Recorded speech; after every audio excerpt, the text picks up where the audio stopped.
Genesis 3.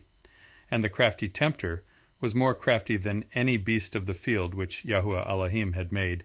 And he said to the Asha, Is it true that Elohim has said, Do not eat of every tree of the garden? And the Asha said to the crafty tempter, We are to eat of the fruit of the trees of the garden, but of the fruit of the tree which is in the midst of the garden, Elohim has said, Do not eat of it, nor touch it, lest you die. And the crafty tempter said to the Asha, You shall certainly not die. For Elohim knows that in the yom you eat of it, your eyes shall be opened, and you shall be like Elohim, knowing good and evil. And the Asha saw that the tree was good for food, that it was pleasant to the eyes, and a tree, desirable to make one wise, and she took of its fruit and ate. And she also gave to her husband with her, and he ate. Then the eyes of both of them were opened, and they knew that they were naked. And they sewed fig leaves together, and made loin coverings for themselves. And they heard the sound of Yahuah Elohim walking about in the garden, in the cool of the yom. And Adam and his Asha hid themselves from the presence of Yahuah Elohim among the trees of the garden. And Yahuah Elohim called to Adam, and said to him, Where are you? And he said, I heard your voice in the garden, and I was afraid, because I was naked, so I hid myself. And he said, Who made you know that you were naked?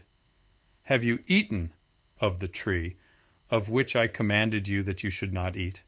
And the man said, The Asha whom you gave to be with me, she gave me of the tree, and I ate.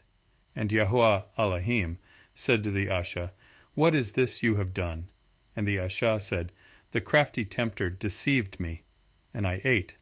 And Yahuah Elohim said to the crafty tempter, Because you have done this, you are cursed more than all livestock, and more than every beast of the field.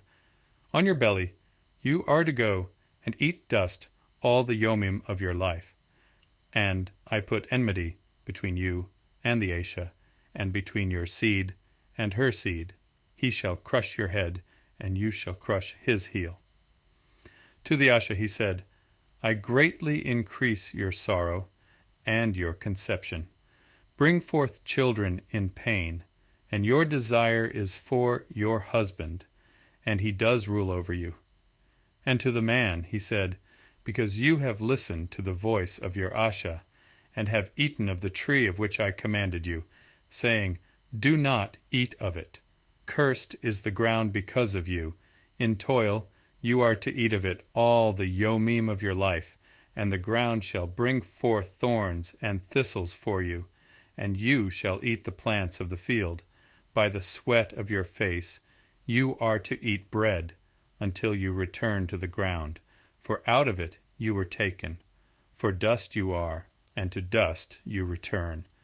And the man called his Asha's name Kuah, because she became the mother of all living. And Yahuah Elohim made coats of skin for the man and his Asha, and dressed them. And Yahuah Elohim said, See, the man has become one discerning to know good and evil, and now, lest he put out his hand, and take also of the tree of life, and eat, and live forever. So Yahuah Elohim sent him out of the Garden of Eden to till the ground from which he was taken, and he drove the man out. And he placed cherubim at the east of the Garden of Eden, and a flaming sword, which turned every way, to guard the way to the tree of life.